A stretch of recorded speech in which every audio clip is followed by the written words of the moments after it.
Atzo kandelairu zen eta gaur otsailaren 3 San Blas edo San Bladi, beste eguna Euskal Herriko zonbait tokitan, Bizkaiko zonbait herritan konparazione, Arabako Errioxan ere bai Pagano zen eta hemen ere bai Baxenafarroan Ioldin.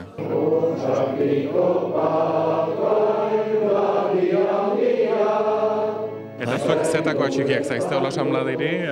Usaia bada. Eta jo behar da pentsature, noite badula, noite behar da pentsature, laundiak eapuzioa tradizioneat.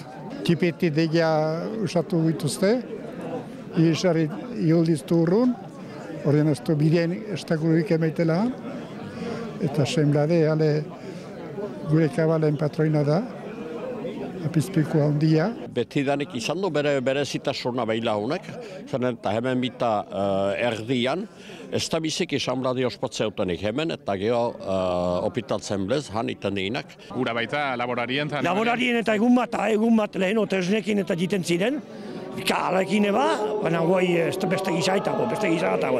Eta guai xiriua horiek eta piztuta zeinen oso ekekeen? Horik etxea joan, eta geho baliatzen du kompazio hortziak eta iten dilaik, demo txarra bizik iten dilaik, aitzineko apesak gantzazkon, ez harmeiruzokon atxitzeko, balia gintzan argik etzen eunetan.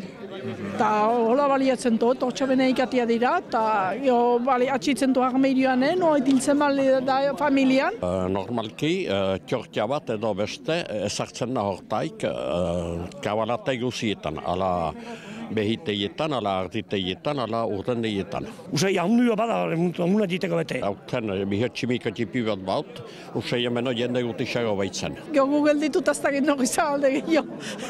Gazteke hartuluketa ariatu, ja. Eta hendako da, gue mendia, gue lurra, gue laneko lurra fini du.